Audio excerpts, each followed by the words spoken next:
It is a day of firsts for both presumptive presidential nominees. President Biden praised Kenyan President William Ruto's, quote, bold leadership today. Ruto is the first African leader to be honored with a state visit in more than 15 years. Meanwhile, former President Trump is in New York today, but not for his criminal trial.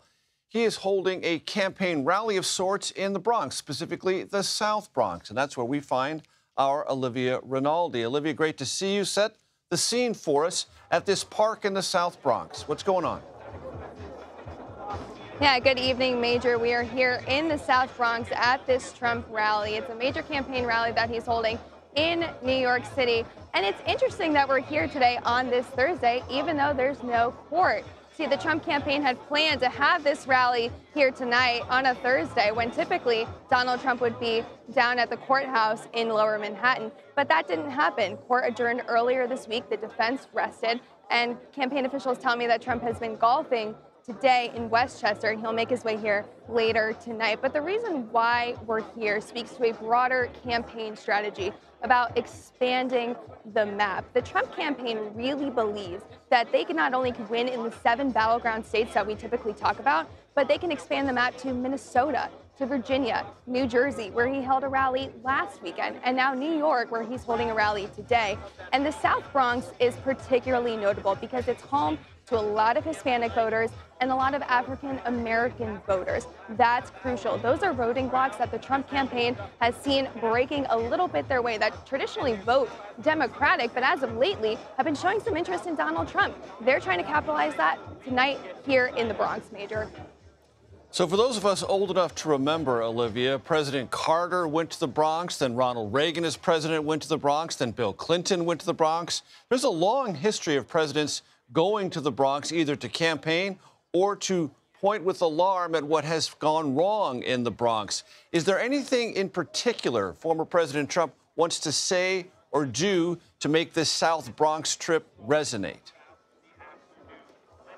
We can expect him tonight to focus on a few key things that are central to his campaign, namely immigration. I spoke with a few Hispanic voters earlier today about Trump in general and his rhetoric around immigration, and if that bothers them. They tell me largely not. In fact, my Uber driver, actually, on the way up here, I asked him, what do people in your community say about Donald Trump? He's a Dominican who came here to America, and he told me that overwhelmingly people in his community like Trump and they want to vote for him. He reminds them of leaders back home. So expect him to capitalize on this immigration message that we need to crack down on the border, as we hear New York officials like Mayor Eric Adams talk about immigration being such a key issue in 2024. But not only that, inflation, high rent prices, high grocery prices, all those sorts of things we can expect Trump to focus on here tonight. The campaign says he's going to capitalize on that, knowing that high prices and immigration are something in New York that are interesting to a lot of voters.